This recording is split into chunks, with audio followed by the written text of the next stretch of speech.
Deu. Começamos! Começamos! E nessa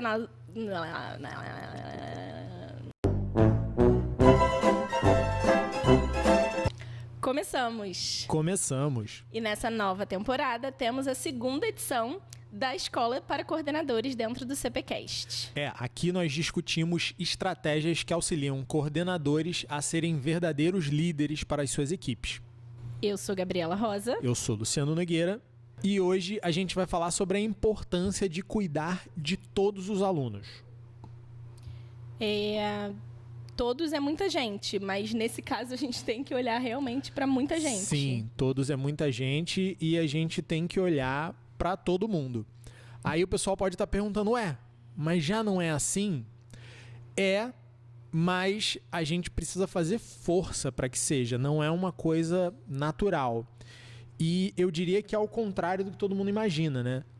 Eu acho que quem não está dentro da escola imagina que os bons alunos recebem muita atenção e aqueles alunos que não têm uma performance tão alta, eles acabam meio que ficando ali no cantinho. Mas, por incrível que possa parecer, o que tende a acontecer se a gente não tomar cuidado é justamente o contrário. Aqueles alunos que têm algum tipo de dificuldade, não têm notas tão altas, eles acabam ficando ali no centro para quem trabalha na escola, né? Os professores se preocupam, a coordenação quer que eles melhorem de desempenho, os atendimentos às famílias são mais frequentes e aqueles alunos que têm facilidade, a gente tem que tomar cuidado para não deixar eles meio que se virarem sozinhos e ficarem sem tanta atenção. Então, esse objetivo de estar ali com todo mundo, de cuidar de todo mundo, ele precisa ser intencional o tempo todo dentro da escola. E uma coisa também é que todo mundo são pessoas muito diferentes. Sim, a gente tem pessoas de idades diferentes, com necessidades diferentes, e a gente também tem pessoas com idades semelhantes, mas ainda assim necessidades muito diferentes. Quem são esses tipos de alunos aí que a gente tem que olhar esse todo para a gente fatiar esse todo para olhar? Olha, tem várias formas da gente dividir, né? E é importante falar que a gente precisa dividir. Normalmente, quando a gente entra nesse assunto, algumas pessoas já vêm com as tochas e com as foices na mão. Porque você vai rotular os alunos e tal. Mas, gente, não dá para tratar diferentes da mesma maneira, né? Isso é o que gera desigualdade. É quando você trata pessoas que são diferentes de uma maneira igual. Obviamente, e eu acho que isso está na cabeça de todo mundo, a gente não vai dispensar o mesmo tratamento a um aluno de educação infantil e a um aluno de ensino médio. Eles precisam de tratamentos completamente diferentes. Mas, às vezes, isso acontece dentro da mesma sala de aula, né? E a gente tem que estar atento a isso também. Então, a gente tem, para começar, questão de temperamentos que são diferentes. A gente tem alunos que são mais expansivos, a gente tem alunos que são mais introvertidos, introspectivos. A gente tem alunos que são mais flexíveis e se adaptam melhor, por exemplo, quando mudam de escola, quando mudam de série. A gente tem outros alunos que têm um pouco mais de dificuldade quando isso acontece com eles, né? Então, o próprio temperamento do aluno vai ser diferente. Outra coisa que vai ser diferente também é a bagagem desse aluno, né? A gente lida com alunos de perfis socioeconômicos e culturais diferentes. Tem famílias que leem mais e leem com seus filhos, tem famílias que leem menos. Então, essas crianças elas vão começar, com o passar do tempo principalmente, a ter bagagens diferentes e desempenhos diferentes por causa disso. A gente também tem alunos que têm alguma dificuldade cognitiva e essa dificuldade precisa ser tratada. Algumas dessas dificuldades são transitórias, outras não. Outras vão acompanhar o aluno ao longo da vida dele. E tudo isso vai influenciar na maneira como a gente planeja as interações com aquele aluno, planeja as interações com aquela turma ao longo do ano, ao longo da vida dele aqui dentro da escola.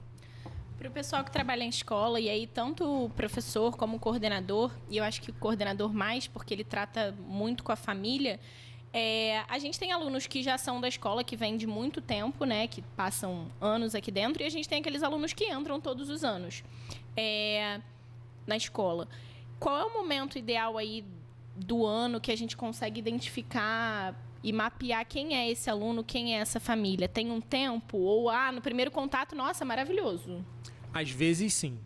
Às vezes, quando a gente... Óbvio que as aparências podem enganar, mas normalmente elas não enganam, né? Normalmente, num primeiro contato já, o aluno estuda em outra escola, veio aqui visitar, a gente já conhece, já consegue ter um perfil daquele aluno, daquela família. Óbvio que aquela imagem ela vai se enriquecendo ao longo do tempo, ao longo da convivência com aquele aluno. Mas a gente já consegue ter um direcionamento logo nos primeiros contatos. E isso é algo que fica marcado, por incrível que pareça, até na data da matrícula. A gente tem 2 fatores que, não vou dizer que causam, não dá para dizer que causam, mas que se correlacionam muito entre a data da matrícula e outras características daquele aluno. Por exemplo, o primeiro é segmento. A gente sabe que alunos de educação infantil, em geral, na média, eles fazem a matrícula mais cedo que alunos de Fundamental 1 e, em consequência, alunos de Fundamental 2 e médio. Essa progressão aí de idade, ela se reflete na média, óbvio, na data de matrícula desses alunos. Tá? Então, educação infantil vai matricular, renovar primeiro, Fundamental 1 em seguida, Fundamental 2 em seguida, médio para o final. Isso acontece por uma série de fatores, né? O pai, normalmente, quando ele tem um filho muito pequeno, ele está mais envolvido em todos esses processos do filho e ele não tem preocupações do tipo, será que meu filho vai passar de ano? Então, ele consegue implementar essa decisão muito rápido. Ele toma essa decisão mais rápido e ele implementa essa decisão mais rápido. O pai de ensino médio, ele está preocupado porque de repente o aluno ficou na prova final e tal, e a criança já está grande mesmo, ele já... Não, na média, de novo, não tem o mesmo envolvimento de um pai de educação infantil. Isso é algo que é fácil da gente observar aqui dentro. Mas tem também uma outra questão, né? A gente consegue também correlacionar outras variáveis com essa data de matrícula. Entre elas, desempenho, em parte pelo que eu já falei. Alunos que passam de ano direto, o pai tem menos ali um fator a considerar para ver se vai matricular ou renovar ou trocar de escola ou não. E alunos que ficam em prova final ou que ficam em recuperação, eles demoram mais a fazer essa renovação. Até porque muitas vezes eles querem esperar esse resultado para saber o que eles vão fazer da vida. Mas a gente também encontra uma correlação com adimplência ou inadimplência, né? Alunos que pagam em dia também tendem a renovar mais rápido do que alunos que demoram um pouquinho mais a pagar. Até porque esses que têm mais dificuldade financeira, por um motivo ou por outro, eles às vezes precisam esperar um pouco mais, alguma coisa acontecer, um 13º sair, para conseguir regularizar essa situação, e isso às vezes mexe com a data da matrícula. Então, a gente tem várias correlações aí de financeiro, de desempenho, de idade. Então, até a data da matrícula, ela, na média, informa pra gente algumas coisas sobre os alunos também. Você falou aí sobre desempenho, né? Sobre bom desempenho. Existe uma característica para a gente identificar esse aluno com bom desempenho? Tirando nota, porque nota a gente identifica ali. E às vezes eu acho que nota é até meio falho, né? Porque... Nota é falho, né? Nota é algo que, de novo, na média, os alunos com notas maiores são alunos de mais alta performance cognitiva. São alunos que aprendem com mais facilidade, normalmente têm uma memória, têm uma capacidade de concentração, de manter a atenção um pouco maior do que alunos com notas que não são tão boas, na média. Mas não dá para dizer nem de longe nem de perto que um aluno que tem notas altas é um bom aluno e que um aluno que tem notas baixas não é um aluno bom, é um aluno ruim. Tem uma série de outros fatores que entram aí nessa conta. Então, o que a gente está falando aqui hoje, o assunto de hoje a gente tem alunos que têm alta performance, né? E a gente precisa manter o foco e a atenção nesses alunos ao longo do ano para potencializar essa alta performance. E a gente tem alunos com a performance mais baixa também ao longo de um ano. E a gente também vai olhar para esses alunos. E como é que a gente olha para esses alunos, obviamente de maneiras diferentes, porque eles precisam de coisas diferentes, sem parar de prestar atenção em uma coisa ou em outra. Como é que a gente mantém esse equilíbrio, né? Rodando os pratinhos, né? Exatamente, rodando os pratinhos.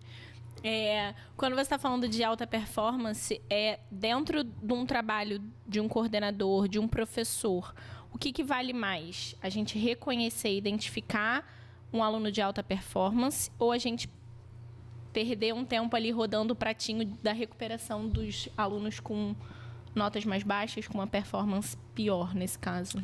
Eu acho que as duas coisas valem a pena. Eu acho que nota é importante porque no final das contas vai definir prova final, vai definir recuperação, vai definir aprovação e reprovação. Então, acho que não dá para ser ingênuo a ponto de falar que não olhamos para a nota, né? O sistema que a gente está faz parte ter nota, mas não só isso. E aí eu vou te dar um exemplo de alguns casos que aconteceram muito próximos, né?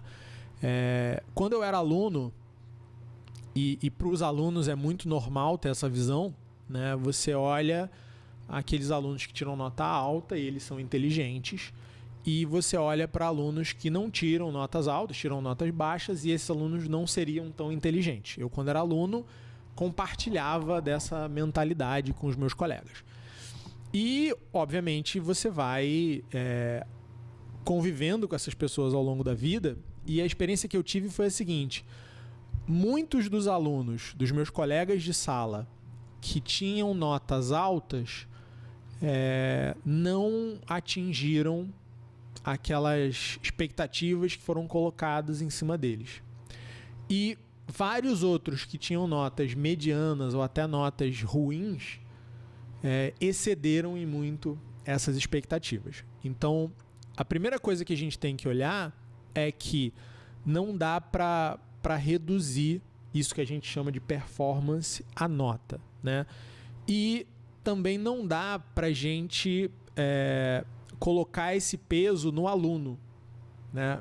Por exemplo, eu tenho um grande amigo que está morando no interior de São Paulo hoje, que na época de escola ele tirava notas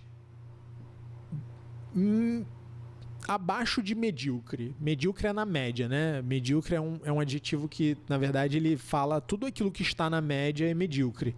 Tudo aquilo que é mediano. As notas dele estavam abaixo de medíocre. Ele tirava uns 4, tirava 5, tirava 3 às vezes arrumava um 7 lá e tal. Então, ninguém dava nada, né? Ou muita coisa. Tinha o que hoje a gente chamaria... Hoje, com certeza, ele teria um diagnóstico de TDAH, né? Era um adolescente muito agitado, era um adolescente que não focava, tinha dificuldade para prestar atenção, né? Não tinha uma letra maravilhosa, então ia possivelmente levar um diagnóstico ali. Não vou fechar o diagnóstico dele aqui no podcast, mas pela experiência que a gente tem, corria um sério risco ali de sair com um laudo. Mas na época não tinha isso. E fez vestibular, conseguiu passar para uma federal, né? Fez veterinária na UF e se formou, começou a trabalhar com qualidade na indústria de alimentos e hoje é gerente de produção de uma das maiores fábricas de alimentos do Brasil. Então, com certeza, superou em muito as expectativas que foram colocadas ali em cima dele. E tem outros casos de alunos com notas altíssimas que ficaram vários anos para conseguir uma vaga na universidade pública, porque não passava nem pelo vestibular. Então, como é que a gente ainda no ensino médio ou ainda no Fundamental 2, olha para um aluno desse que tira notas altas e fala para ele, olha, tem algumas habilidades aí que você precisa melhorar. Ele vai virar para você e vai falar, como assim? Eu só tiro 9, eu só tiro 10, né? E você vai chegar para o outro e vai falar, olha, vamos tentar dar uma melhorada aqui nas suas notas, mas você está só tirando 4, mas eu vejo um futuro brilhante pela frente, né? Obviamente que não é pela nota que a gente vai perceber isso.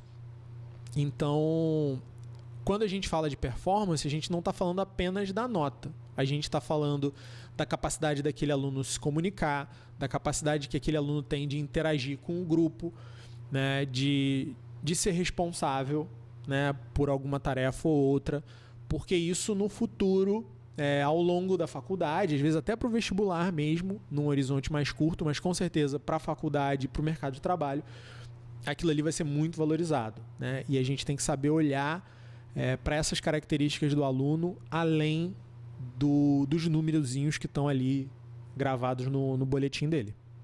Lá no começo você falou que as pessoas talvez entendam errado, né? Que a gente valoriza, não é valoriza a palavra, mas que a gente dá muitas vezes mais atenção para aquele aluno que está pior em desempenho do que aquele que está bem no desempenho. Só que assim, não é mais fácil a gente virar para esse cara, como você falou agora, que está com notas baixas e mostrar para ele, fazer ele entender que ele tem que melhorar, do que virar para o cara que já está com nota alta e falar que ele precisa se manter assim. É mais fácil, né? Você virar para o cara que ele consegue enxergar isso. Então, qual é a estratégia para a gente manter esse aluno motivado? Esse aluno, não sei se a palavra é motivação, né? Mas para manter esse cara lá da alta performance bem. Não dá pra gente pegar aqui e falar, olha, tirar nota boa não é bom, tirar nota alta é ruim. Não é. É excelente. A gente quer que todo mundo, idealmente, tire notas altíssimas. Até porque ali no frigir dos ovos, nota alta não é a coisa mais difícil do mundo de você conseguir. Então, não vamos aqui também achar que, não, tirou nota boa, grande coisa. Não, é para tirar nota boa. Só que a gente coloca uma carga na questão da aprovação ou reprovação e da nota em si, que acaba, às vezes, enganando a família, enganando o aluno, enganando na forma mais cândida que a gente possa colocar aqui. Mas a pessoa acaba dando importância demais para aquilo. Quando outras habilidades são necessárias. Então, quando a gente tem um aluno que está tirando boas notas, obviamente a gente precisa aplaudir isso. A gente precisa... Porque não é nada além de justo, né? O cara entrou aqui, ele ouviu em casa, ele ouviu de alguns professores que ele precisa estudar, se dedicar e tirar notas boas. Então, quando ele tira notas boas, a gente não pode ser louco e falar, ok. Não, cara, parabéns, né? Tá dentro do teu... Como diria minha mãe, não fez mais do que sua obrigação, mas eu te pedi e você entregou. Então, também não posso botar isso contra você. E também, né, quando a gente vê que um aluno não teve lá aquele boletim bonito que a gente queria que ele tivesse, isso também é um ponto de preocupação, né? Às vezes aquele cara só não está conseguindo demonstrar o que ele aprendeu, porque o conjunto de habilidades não está coincidindo.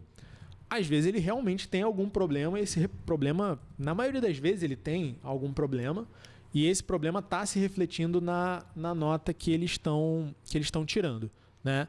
Então, não dá para dissociar as duas coisas. Mas é importante que a gente faça as duas coisas, né? Além de outras, mas falando de nota em si, né, a gente tem que ter essa noção. Tirou nota boa? Vamos valorizar, porque a gente pediu isso pro cara. A gente pediu para ele tirar nota boa, então, tipo, nem que seja um parabéns, cumpriu com o que a gente esperava de você, vale a pena ser dito. E quando a nota não vem, também faz parte de a gente sentar e falar, peraí, olha, não veio a nota, vamos tentar entender por quê, né, para tentar melhorar, sem reduzir apenas a isso, mas colocando no lugar de importância que tem, porque é importante. Você falou aí do parabéns, né, de dar o parabéns. A gente Inclusive aqui a gente já fez algumas vezes, não em relação à nota interna, mas a notas alcançadas em eventos externos, a gente faz uma premiação. Você acha que isso é importante, organizar um momento para a gente virar para esse cara e falar, você cumpriu com o que você tinha que cumprir? Isso é importante, a coordenação organizar isso, um momento de mostrar para esse cara que ele chegou onde ele tinha que chegar, minimamente. Sem dúvida, e precisa haver o reconhecimento, mas esse reconhecimento ele tem que estar dentro de uma escala de proporção que faça sentido. O que eu quero dizer com isso? Eu jogava tênis com um garoto lá atrás, há uns 10 anos, 15 anos talvez atrás, mais 20, não sei, por aí. Mais de uma década e meia. Tá entregando a idade aqui, gente. Assim. Eu jogava tênis com um garoto. Ele estava começando a jogar no grupo que a gente jogava. E o que levou ele para lá, o pai dele decidiu colocar ele numa aula mais séria, num treino mais sério. Por quê? Ele era judeu, estudava numa escola, né, judaica aqui do Rio de Janeiro. E houve uma Olimpíada entre as escolas judaicas do Rio de Janeiro. E tinha lá tênis na disputa e ele foi campeão de tênis na faixa etária dele. Então o pai viu, opa, né? De repente, se fizer uma aula tal, vai ser legal para ele. E ele chegou lá. E ele era gente boa, um garoto legal, mais novo que a gente na época. Mas ele chegou um pouquinho nariz em pé, né? Porque ele tinha sido campeão numa Olimpíada entre várias escolas e tal e coisa. E eu lembro que uma das coisas que o técnico da gente falou pra ele, quando ele ia jogar o primeiro jogo de federação, né? Ele perguntou, e aí, o que você acha que vai ser? Como é que vai... Você acha que você vai ganhar? Ele falou, acho. Aí ele, por que você acha que você vai ganhar? Não, porque eu fui campeão lá da Olimpíada, então eu acho que eu vou ganhar. E o que o técnico da gente falou pra ele foi o seguinte, mas aqui não são só as escolas judaicas, são os melhores tenistas juvenis do Rio de Janeiro. Então, você pode perder. Você não é um alecrim dourado. E tem uma diferença quando você é campeão da Olimpíada Interna da sua escola, para quando você é campeão do intercolegial, para quando você é campeão de uma categoria federada, para quando você está jogando nível brasileiro. Então, não faz sentido alguém que foi campeão aqui da Olimpíada Interna do Camões receber o mesmo aplauso, a mesma quantidade de reconhecimento de alguém que foi campeão brasileiro profissional num esporte, né? São níveis de dificuldade muito diferentes. Então, é óbvio que quando a gente tem um aluno que performa bem numa Olimpíada de astronomia, de física, de matemática, a gente vai reconhecer de uma forma diferente do que um aluno que teve boas notas, que é o esperado de um aluno aqui dentro da escola. Então, a gente precisa... É que nem falar bom dia, né? Quando você chega num lugar, você fala bom dia. Então, isso faz parte da educação, do hábito da gente já.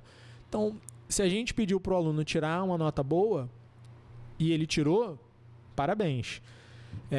Agora, ter uma colocação bacana numa Olimpíada de Matemática, medalhar numa Olimpíada de Matemática, já exige um nível de esforço muito maior. Então, a gente vai ser mais efusivo nesse nosso parabéns e por aí vai, né? Dependendo do nível de dificuldade daquilo que aquele aluno conquistou. Então, é sempre bom a gente reconhecer, mas mantendo uma coerência no tamanho da festa que a gente faz também. Um assunto que eu acho que hoje em dia é meio... As pessoas não gostam muito é o do classificar alunos, né? Dentro de uma mesma turma, dentro da escola, enfim. Porque a gente está envergonhando os alunos que estão com mau desempenho e por aí vai. Eu lembro que, na época que eu estudava, inclusive aqui, eu lembro de 2 momentos. No Fundamental 1, os alunos recebiam uma fitinha do Brasil. Uhum. Os alunos que tinham um bom desempenho, eu não lembro agora se era boletim, se era... Enfim, um bom desempenho. E eram esses alunos que hasteavam a bandeira quando a gente cantava o hino. Isso fazia com que os alunos que não recebiam ficassem querendo receber. E aí, uma outra coisa que eu lembro é que a gente, na terceira série do médio, a gente tinha uma classificação, né? Para determinada turma A e turma B, a gente tinha uma classificação. E quando a gente não estava, os alunos que estavam encostados ali para estar, eles lutavam mais para estar ali. Você acha que classificação do aluno é ruim internamente?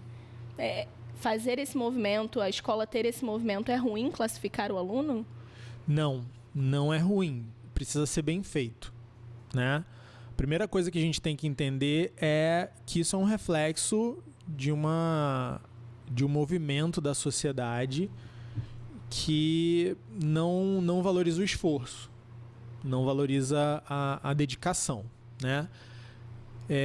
Então, por exemplo, quando você estuda gamificação, você aprende que existe uma forma de você inserir elementos dos jogos nas outras experiências da vida da pessoa para que aquilo se torne mais atrativo, para que aquilo gere um maior engajamento. Mas você também aprende que só sair jogando esses elementos sem nenhum critério não vai te trazer o efeito desejado e pode trazer até um efeito adverso. Então, por exemplo, a fitinha. Quando o aluno ganha uma fitinha, na verdade ele está ganhando um badge, né? E quem joga jogos online, joga FIFA, joga qualquer coisa por aí, você tem lá a sua coleção de badges, né? E isso é atraente para o aluno porque os badges eles podem ser colecionáveis, porque eles dão um símbolo de status e tudo isso gera motivação, né? Toda essa questão dos jogos ela está baseada ali na teoria da autodeterminação do Ed Deci e do Richard Ryan, tá? Então, status te motiva mais, ter uma coleção completa de alguma coisa que você se propõe te motiva mais, reconhecimento e por aí vai. Saber que você está fazendo algo que vai ser bom para o seu futuro, gera um nível de motivação, tudo isso acontece. Só que simplesmente dar fora de um contexto não tem o mesmo efeito. No caso da terceira série que você falou, né, quando existe um ranking entre as turmas, o ranking ele tem essa característica. Por exemplo, para o primeiro do ranking, para os 5 primeiros, às vezes para os 10 primeiros do ranking, eles têm a sensação que eles podem estar numa posição de maior honra. Eles podem estar no top 5, eles podem estar no top 3, eles podem estar na primeira posição. E isso motiva bastante, pelo menos boa parte das pessoas. Tem gente que não liga para isso, tem muita gente que liga.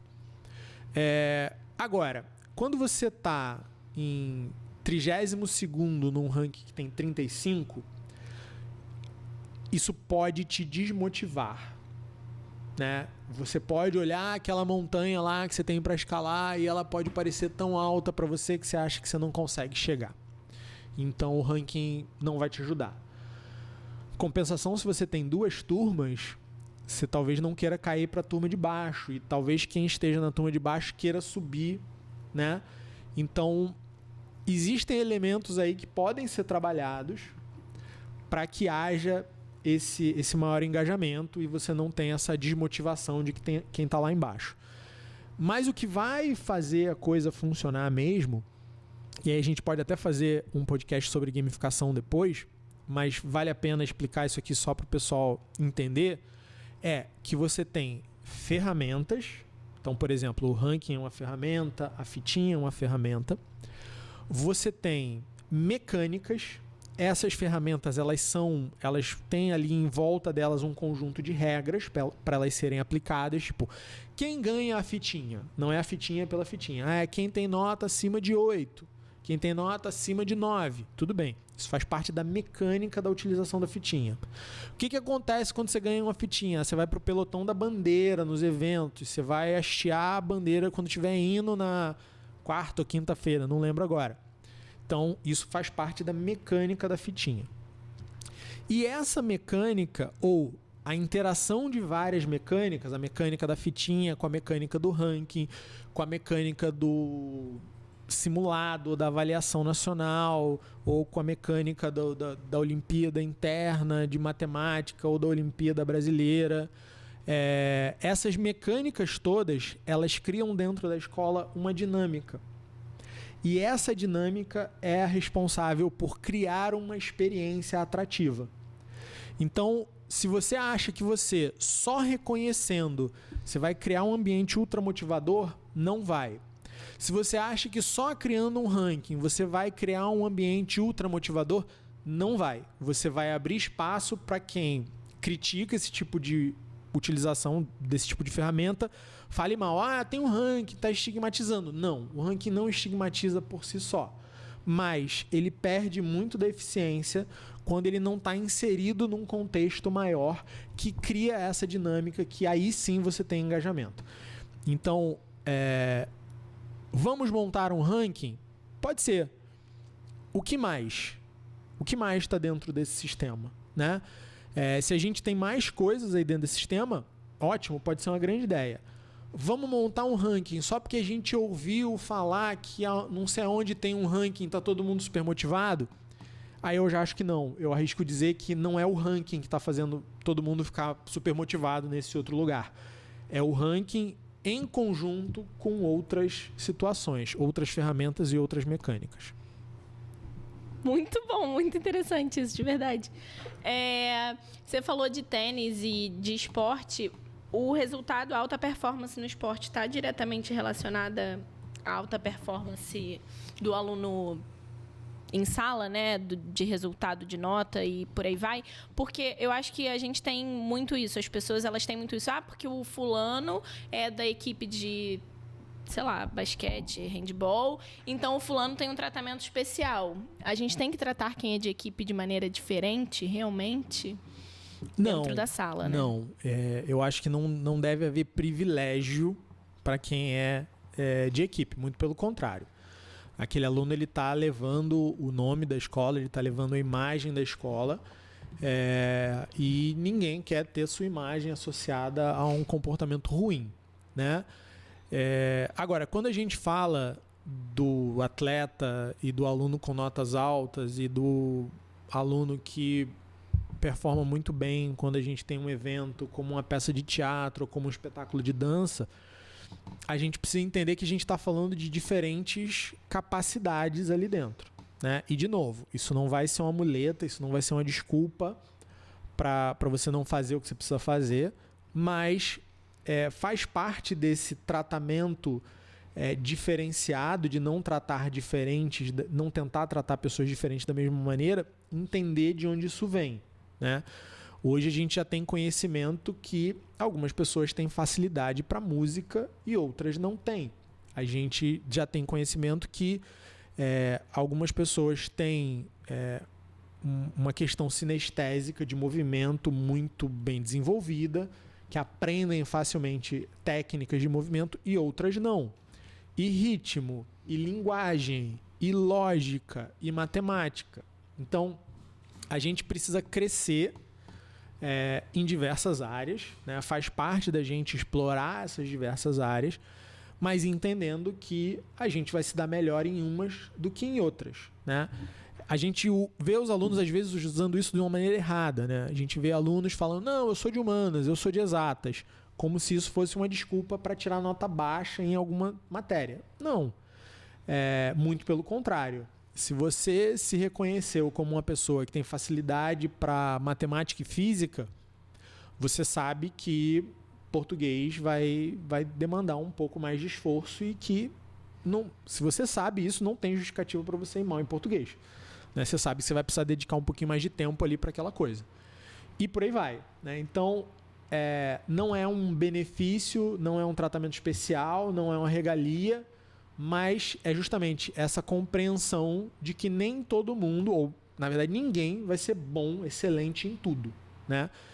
Existem predisposições e existem escolhas também.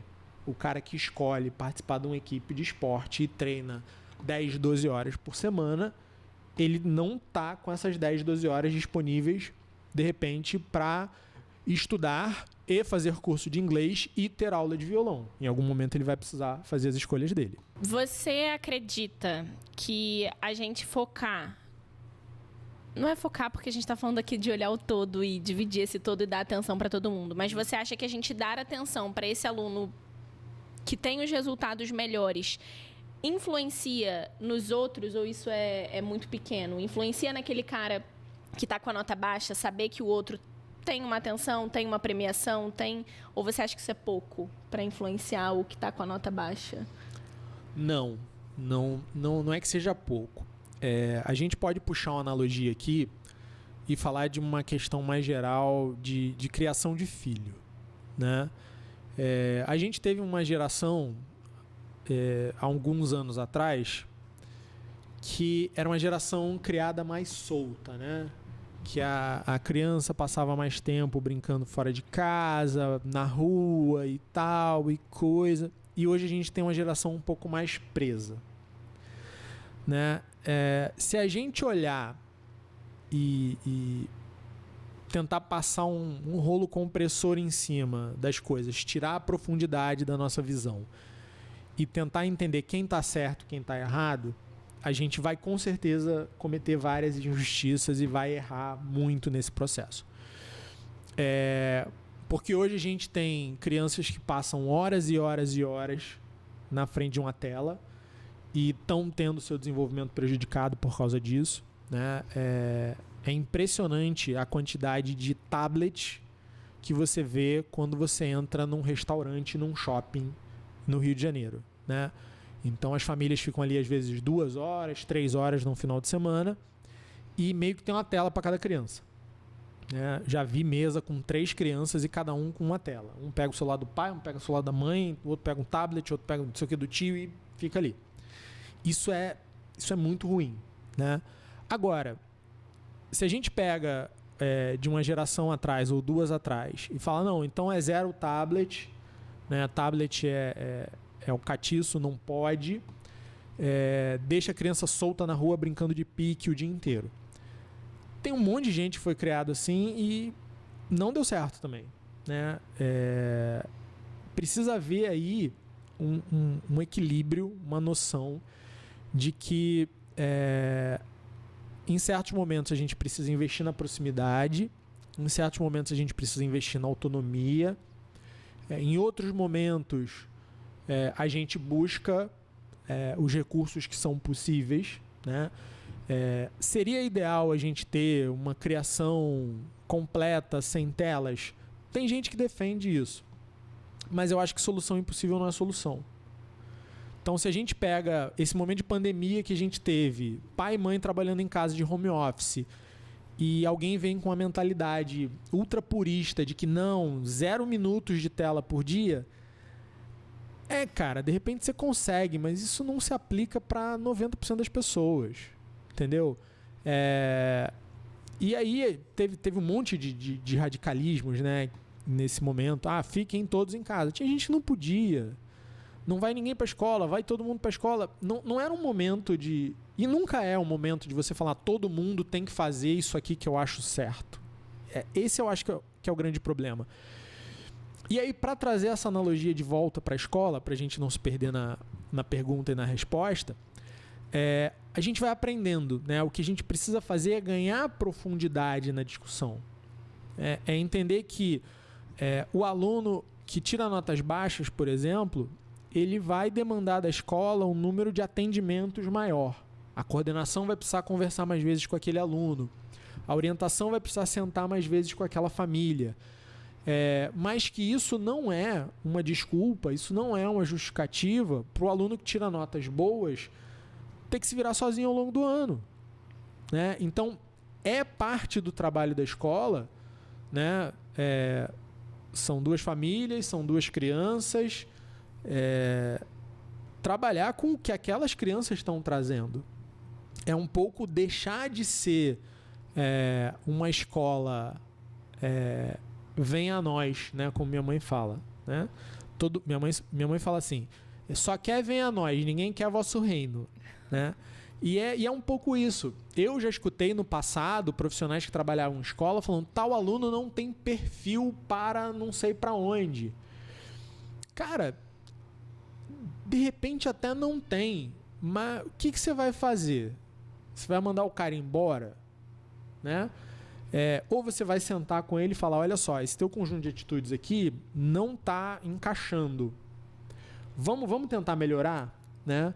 Então, sair um pouco desse pedestal que, infelizmente, algumas escolas se colocam, alguns profissionais se colocam ainda, de tentar botar uma forma para adequar o aluno, né? Sem fazer o trabalho necessário para que aquele aluno possa alcançar aquelas expectativas ali, sem entender se aquelas expectativas são desejáveis, são viáveis, são possíveis naquela condição.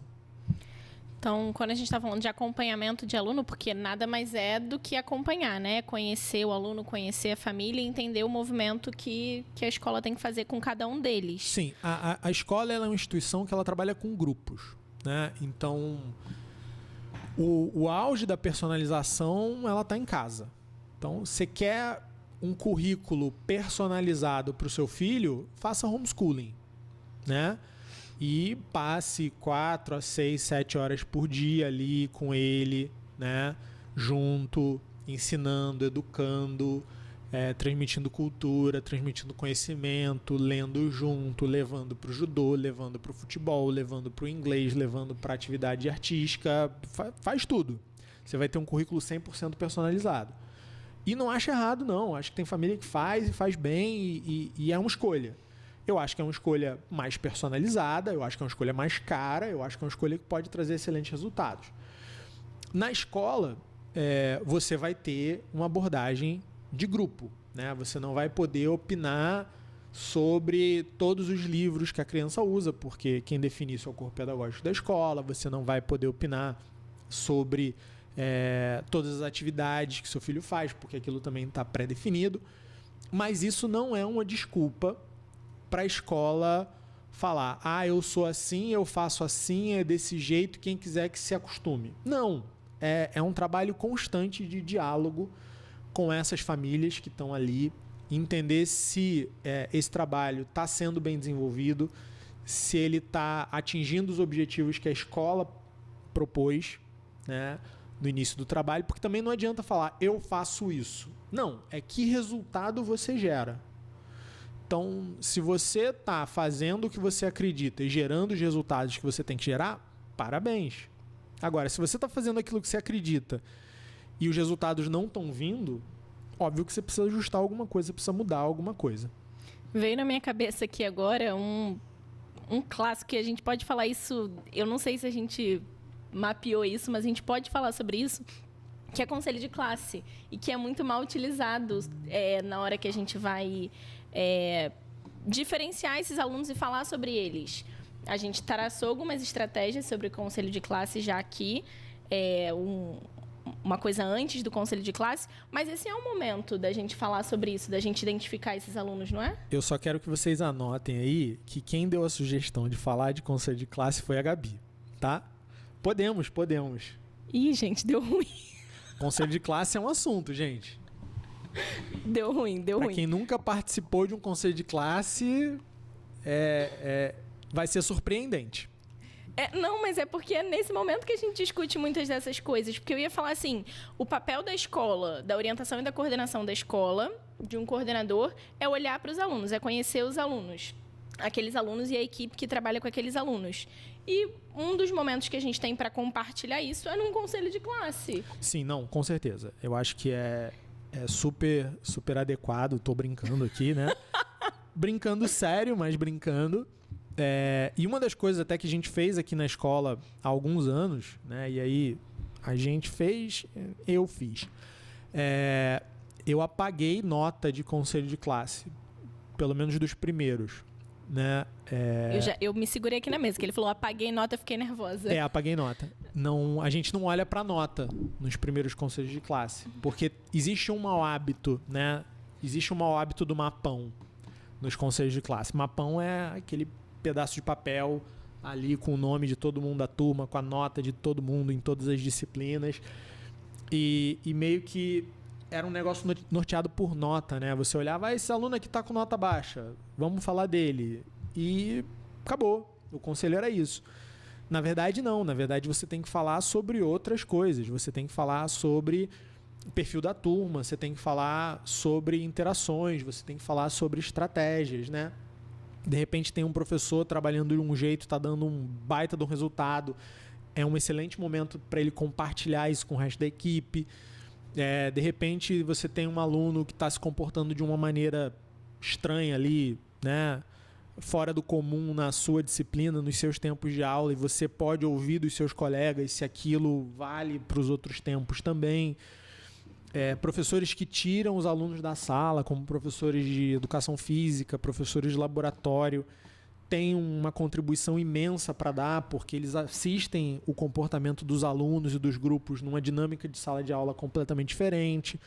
Então tem uma série de variações aí que enriquecem muito, e muitas vezes o que acontecia é que só se falava de nota, né?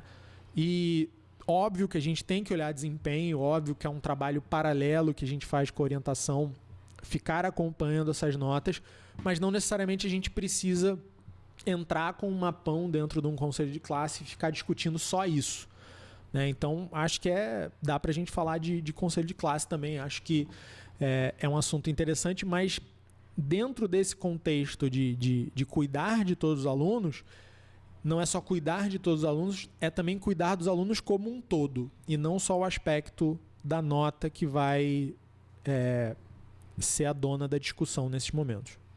Eu vou faltar no dia que a gente for gravar conselho de classe, tá? Eu dei a dica, mas eu não vou estar aqui, tá bom? Muito obrigada. De nada. Falem se vocês gostaram do conteúdo, deem dicas pra gente trazer assuntos pra vocês. Obviamente, sem ser conselho de classe, que a gente volta para trazer mais coisas úteis para vocês. Valeu, Gabi. Até a próxima, pessoal. Até.